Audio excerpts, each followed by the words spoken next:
Hello friends, आज की इस क्लास 11th की बायोलॉजी के वीडियो में हम देखते हैं जगत कवक। इसे प्रीवियस वीडियो में मैंने आपको जगत मोनेरा और जगत प्रोटिस्टा बता दिया है, तो हम जगत कवक की इस वीडियो में बात करते हैं। इससे प्रीवियस वीडियो अगर आपने नहीं देखे तो प्लीज़ आप जाकर देख लें। फफूंद या कवक एक प्रकार के जीव है जो अपना भोजन सड़े गले मृत कार्बनिक पदार्थों से प्राप्त करते हैं। फफूंद को हम कवक कहते हैं, इंग्लिश में कहते हैं इसे फंगी या फंजाई। कवक एक कोशिकीय या बहुकोशिकीय भी हो सकते हैं। जो एक कोशिकीय कवक की बात करूँ तो उसका एग्जाम्पल आता है यीस्ट, और बहुकोशिकीय का मशरूम।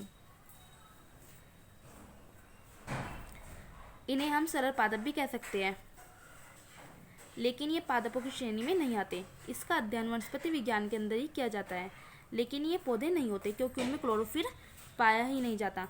क्योंकि प्लांट्स में क्लोरोफिल पाया जाता है, और क्लोरोफिल की हेल्प से ये क्या करते हैं, फोटोसिंथेसिस की क्रिया करते हैं और उससे अपना फूड बनाते हैं।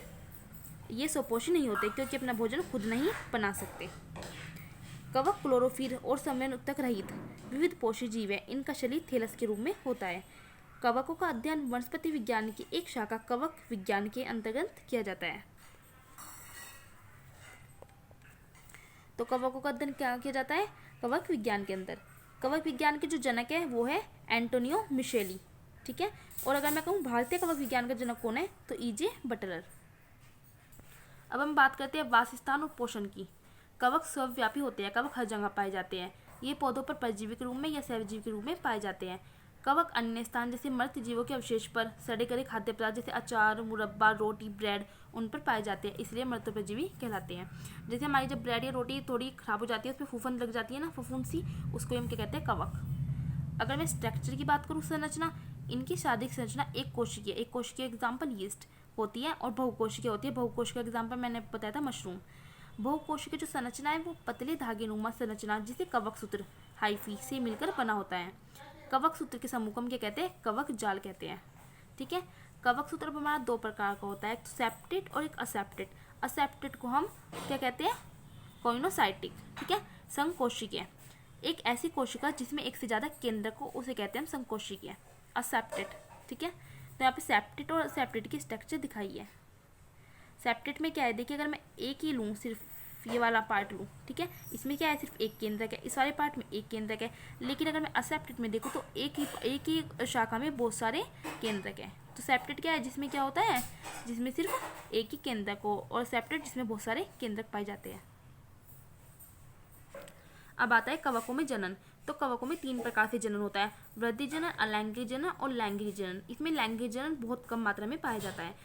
फर्स्ट हम बात करते हैं वृद्धि जनन कौन कौन सा होता है। फर्स्ट होता है इसमें विखंडन द्वारा, बाय फ्रेगमेंटेशन। इस विधि में कवक सूत्र किसी भी भारी शक्ति द्वारा दो या दो से अधिक भागों में टूट जाते हैं और प्रत्येक टुकड़ा नया कवक बना लेता है।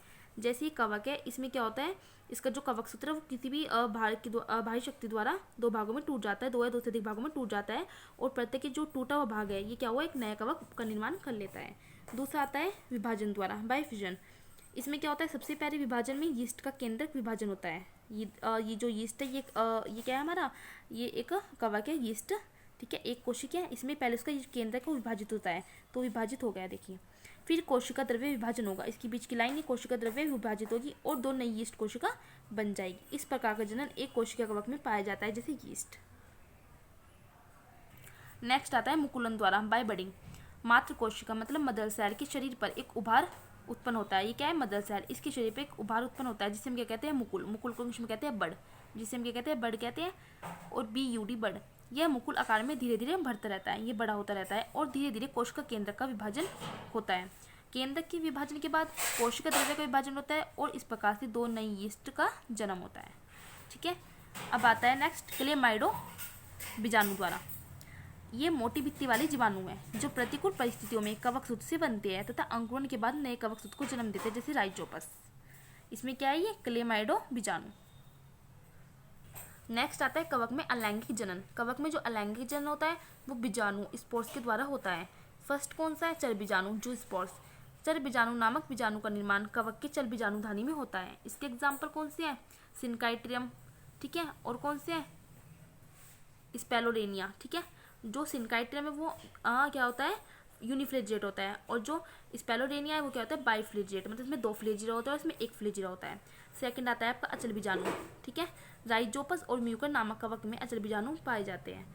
राइजोपस और म्यूकर क्या है, ये फंगी के नाम है, कवक के एग्जाम्पल है, ठीक है। इसके एग्जाम्पल राइजोपस और म्यूकर हो जाएंगे।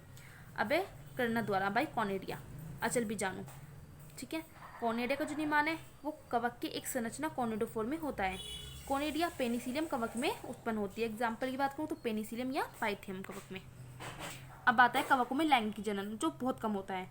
लैंगिक जनन के लिए कवक में नर युग्मक और मादा युग्मक उत्पन्न होते हैं। ये नर युग्मक और मादा युग्मक आपस में मिलते हैं और उनके मिलन से जो संरचना बनती है उसे क्या कहते हैं, युग्मनज, जाइगोट, और उसी युग्मनज के द्वारा नया कवक बनता है।